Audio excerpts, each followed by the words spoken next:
할렐루야. 5월 21일 수요일 매일성경 묵상 가이드입니다. 오늘 말씀은 에스더 9장 1절에서 19절의 말씀입니다. 여러분들은 가장 기쁜 날에 무엇을 하겠습니까? 아마도 가장 기쁜 날에는 잔치를 하지 않을까 싶습니다. 인생의 가장 기쁜 생일에도 결혼에도 잔치를 하잖아요. 잔치라는 것은 기쁨을 함께 나누는 거예요. 그렇다면 가장 슬픈 날에는 어떻게 해야 될까요? 그것도 함께 나누어야 된다고 생각을 합니다.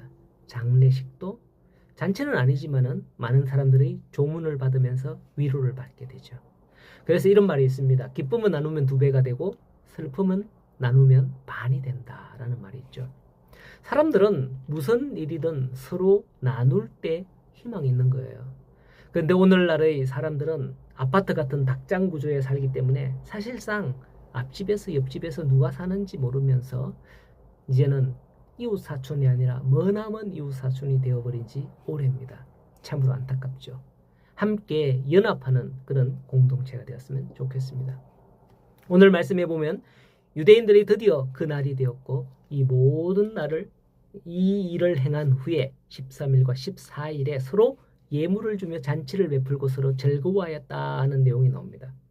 만일 하만이 내린 조서로 인해서 그들이 고난을 겪게 되었다면 이런 잔치를 베풀 수 있었을까요? 결코 그렇지 않았을 겁니다. 이 모든 게 하나님의 은혜임을 경험한 자들이 이와 같은 잔치를 베풀며 서로 즐거워하고 함께 하나님께 영광을 돌리게 되는 겁니다. 우리가 이러한 일들을 더욱더 많이 경험하는 교회와 성도가 되기를 소원합니다. 그런데 아달월 13일 이날은 참으로 아이러니컬한 날입니다. 왜냐하면 이전에 하만이 왕의 인장반지로 내린 조서도 사실상 유효한 상황이었거든요.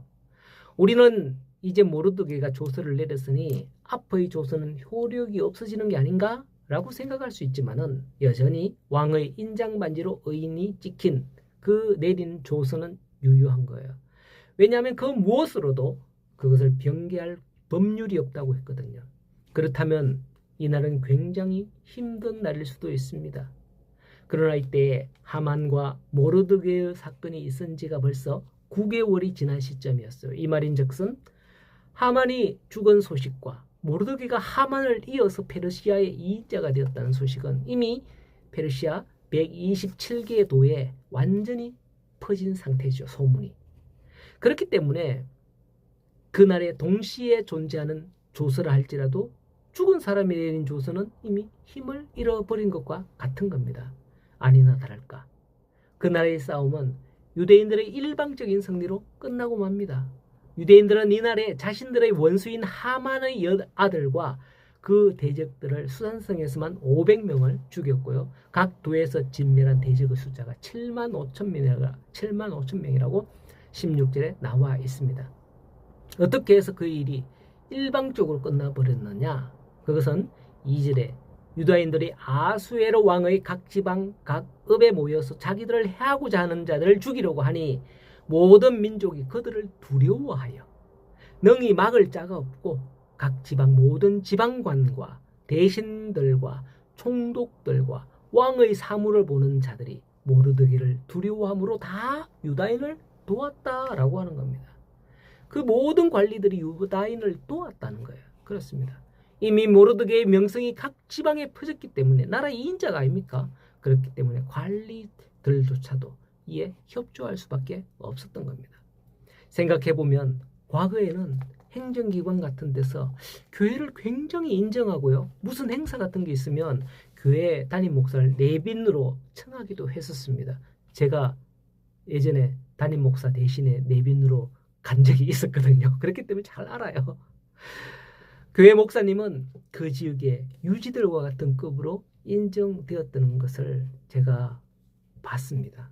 그런데 어느 순간인가 교회의 권위가 나락을 모른 채 추락하고 말았습니다. 이제 많은 교회가 경계의 대상이 된 것처럼 보입니다. 더 이상은 사회의 기둥과 같은 그런 역할로 취급받지 못하는 그런 실정이 참으로 안타깝죠. 얼마 전에 교황이 죽었는데요. 소천했다 해야 되나? 어쨌든 그렇게 해서 새로 선출되었죠. 가톨릭은 여전히 건재함을 보여주고 있는데 교회는 사분오열된 그런 현실이 참으로 안타깝습니다. 유대인들이 이렇게 많은 이들을 페르시아 제국 내에서 도륙했으나 하만의 조수와 같은 일은 버리지 않은 것을 볼 때에 다른 민족들이 더 유대인을 신뢰하지 않았나 생각이 돼요. 그게 뭐예요? 하만의 처음에 조서 보냈는 내용에 보면 그들의 재산도 탈취하라 했는데 하만의 조서, 유다인들을 죽이고 그들의 재산을 탈취하라 했거든요. 그러나 모르드게의 조서를 따라서 대적을 진멸한 유대인들은 아마 모르드게의 조서에도 재산을 탈취하고 이게 있었을 텐데 이상하게도 유다인들은 하만의 10아들을 죽이고도 그 재산에는 일절 손대지 않았고요. 제국 내 많은 대적들을 죽였지만 그들의 재산에는 일절 손대지 않았다라고 기록되어 있죠. 하만의 목적은 유다인을 죽이고 그들의 재산을 전리품으로 탈취하는 게 목적이었던 반면 유다인들의 목적은 대적을 섬멸하고 구원받는 게 목적이었습니다. 하만이 은 1만 달란트를 드렸는데 그것은 유다인을 죽이면 그 정도는 충분히 보충할 것이다 라는 계산이 있었기 때문이 아닐까 생각이 됩니다. 혹 우리가 예수 믿는 것의 목적이 무엇일까요? 대적으로부터의 구원, 즉 사탄으로부터의 해방, 죄로부터의 해방이 아닐까요? 사탄은 우리를 구속하는데 물질적인 보상을 최고로 칩니다. 하지만 성도의 구원에는 그게 목적이 아님을 알 수가 있습니다.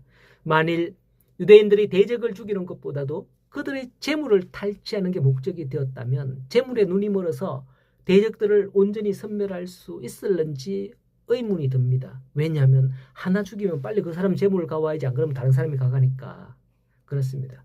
이처럼 우리 성도들의 최우선의 목적은 대적으로부터의 해방, 사탄 마귀와 싸워서 승리하는 게 아니겠습니까? 재물에 눈과 마음을 두셔는 안 됩니다. 그것은 하나님께서 부가적으로 주실 겁니다. 유대인들이 이 모든 걸 마친 후에 잔치를 베풀며 서로 예물을 줬다고 19절에 말씀하잖아요. 만일 그렇게 잔치를 베푸는데 유대인들만 오겠습니까? 아마 생각컨대 그 지역의 동네에 사는 유지들 또 타 민족들도 와서 예물을 주면서 아이고 축하한다. 그래 살아남았지. 고생 많았다. 마음고생이 많았지. 뭐 하면서 위로했을 것으로 압니다. 그렇게 하나님은 다 채워주시죠. 오늘도 우리가 보는 것은 무엇이 되어야 할지 생각하며 하나님의 말씀과 뜻의 목표를 두고 나아가는 귀한 성도 되기를 간절히 소원합니다. 오늘도 믿음의 삶을 살아가면서 하나님의 인정함을 받는 그런 성도들 되기를 간절히 소원합니다.